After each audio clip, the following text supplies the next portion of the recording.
right, we're gonna review again the landforms.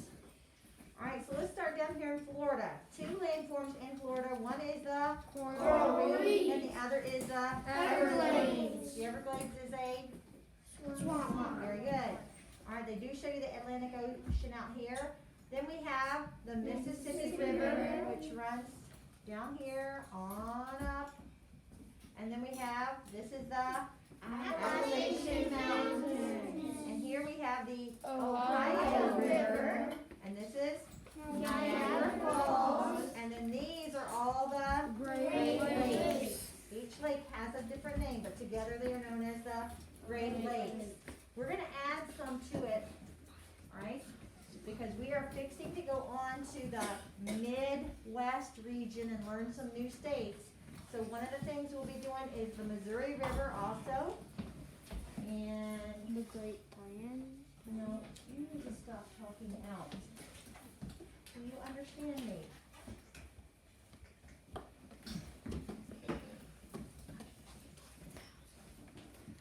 I guess the other one they wanted to introduce was the Ohio River, and I already said that one. The Missouri River, the Ohio River, and the Mississippi River. Those are the new ones we're adding to this mix. And I already said them by accident. Okay, so those are that. And we'll stop there and then we'll continue on as we move across the United States talking about more of these different landforms. I do not really believe that you need to be over here. Go back to your seat.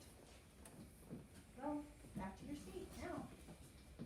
I can't see the whole thing. If you stand over all the way, can't you see? No, I can't see like that top. So this is in your way when you stand? But there's no way. You just need to move this way or that way. I don't wanna see two people standing over there together like that. You can go sit down. We're done anyway. But I should never see two people standing beside each other like that. You guys know that. Right, now let's begin reading on page 154. We're gonna start a new section. This is called Expansion of America. We talked about the beginning of America and how it started, and now we're gonna start expanding America with pioneers. When the British came to America, they started a country on the edge of an unsettled land. Remember Jamestown, Pilgrims? Okay? But America looked very inviting to other countries too. Fur traders from France came to make money off the land. The French were determined to keep the British colonists from claiming the West. Soon the French and Indian War was fought over who would own the American West. After the British won, men like Daniel Boone had the courage to lead settlers west through the Appalachian Mountains. So we're going to learn about Daniel Boone, and he will lead to Kentucky through the Appalachian Mountains.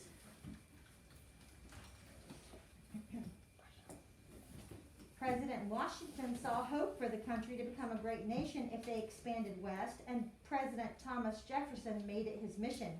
He bought a huge section of land from the French for less than 3 cents an acre. That's not very expensive, is it? No. 3 cents an acre. Now, it would have been a lot of acres, but that's really cheap. The Louisiana Purchase doubled the size of the country. Meriwether Lewis, William Clark, and Sacagawea set out to explore the territory and be among the first to see the Pacific Ocean. But there were a few more battles to fight before Americans could settle this new territory. Once again, the British wanted control in the West. In the War of 1812, the Native Americans helped the British fight against the Americans. With the help of men like Davy Crockett, the British were defeated, and the United States proved her strength as a nation. America won. Sadly, these battles caused more anger and mistrust among the Native Americans. Many of them were forced to move west of the Mississippi River, and many died along the way. In Texas, another war was being fought. Sam Houston led a group of brave men to fight for Texas's independence from Mexico in 1836. It later became part of the United States of America. Expanding America took time, over 200 years. America was becoming a great nation filled with people from all over the world who had come to be part of this growing country. Small towns blossomed into busy cities. By 1865, almost 35 million Americans lived in the United States. But all was not well. The northern and southern states did not agree on government or slavery. Differences in the North and South led to arguments and anger, and finally to the terrible Civil War. Even in war, we can see God's hand in bringing about the change He wanted for America. When the long war ended, slavery in this country also ended. Ordinary people who answered the call of duty became history's heroes. Young explorers, teachers, pioneers, and authors used their talents and abilities to grow our country. Great generals, courageous women, and godly preachers chose to do their part. You will learn about some of these heroes as you study their lives during this important time in our American heritage. Alright, turn the page and we're going to start reading about Daniel Boone. Alright, notice the date is 1734 to 1820. So that means he was alive during the War for Independence, right? He was not involved in the War for Independence. We will find that out, but he was alive. You need to take your jacket off and put it on the back of your chair like you were told to. You guys were told when you could hang your jacket up. Some of you did not remember that I said it, but nobody should be wearing a jacket.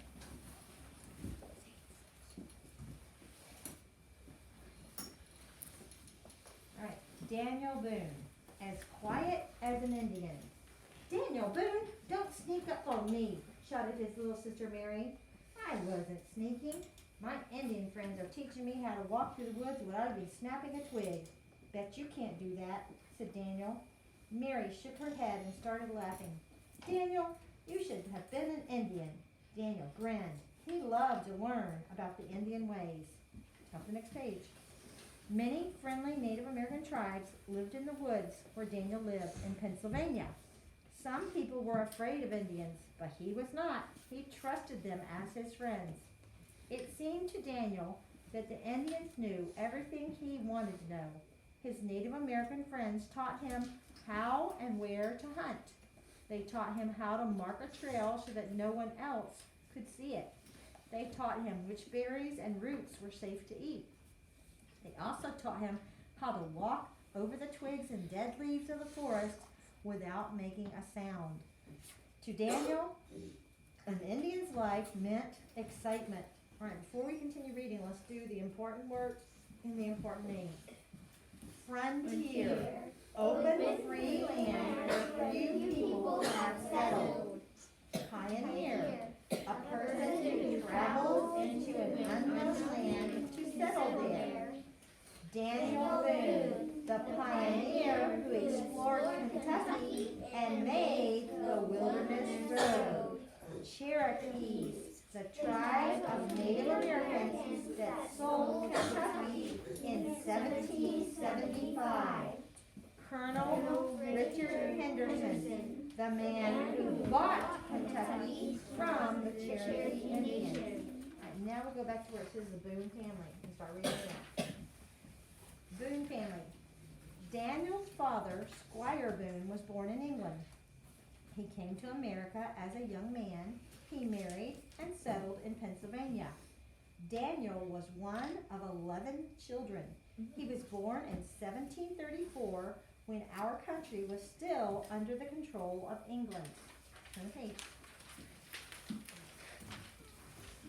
Daniel's father loved America. It was a land full of adventure and hard work. Squire Boone taught each of his children to love work. He was a farmer, a blacksmith, and a weaver. Daniel learned to fix broken guns, shoe horses, repair tools, and build almost anything his family needed. There were always trees to chop, crops to plant, animals to care for, and hunting to be done. They not only hunted for meat to eat, but they also used the skins of the animals to make clothes, blankets, and rugs. When Daniel received his first rifle, he helped his father hunt for food. When Daniel was 17 years old, his father decided to move his family from Pennsylvania to the Yadkin Valley in North Carolina. Pennsylvania was getting too crowded for the Boone family. North Carolina is only about 500 miles away from Pennsylvania. Today, it would be an easy trip to make in a car. In 1750, however, such a trip took many months. Traveling on foot with horses, cows, and wagons was very slow. The Yadkin Valley was a beautiful wilderness. Few families had settled there. It was full of forests, wild animals, and Native Americans. All right, we are going to read the important places before we read a little bit more on the next page. Actually, we'll read all the next page. Never mind. All right, so the first important place is Kentucky, the wilderness which Daniel Boone explored and helped to settle. Boonesboro, the settlement in Kentucky, named after Daniel Boone. So you can see his name, Boone, Boonesboro. And then Wilderness Road, the name of the trail that Daniel Boone blazed to Kentucky. All right, the reason he says he blazed, it was not really a road at all. It was just like marks on a tree. Go this way. All right, keep going this way. Another mark on a tree, and another mark on a tree. It was not really a road. It was barely a trail. It was just, he had marked the way, said keep going this way. And they would follow his marks so they knew which way to get from where they were to Kentucky. It started in Virginia and ended in Kentucky. All right, top of the next page. By trapping and hunting, Daniel was able to sell furs and meat to help his father purchase 1,300 acres of land in North Carolina. Daniel's father and brothers began to farm. Since Daniel could hunt well, his job was to hunt deer, bear, and other animals for meat for the Boone family. He went on long hunts that lasted for weeks. He learned to find food and build shelters. Life in the wilderness was hard, but Daniel loved it. All right, the French and Indian War. And we've already learned about the French and Indian War. That happened before the War for Independence, right? And we've already learned about some famous person that took part in that war. Who was it?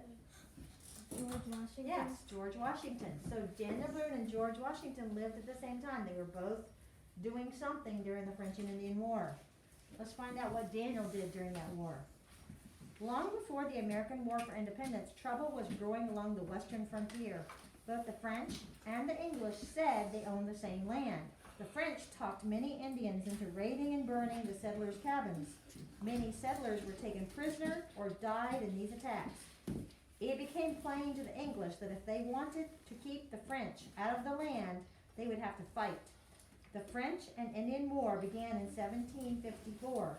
The French and Indians were on one side, while the English, colonists, and pioneers, as well as a few Indian tribes, were on the other side. Because 20-year-old Daniel Boone wanted to protect his family and their land, he volunteered to help the English. He drove a supply wagon for the British Army and was their blacksmith. So did he fight? No. He drove the supply wagon and he was a blacksmith. And that's where we'll stop. Go ahead and put it away.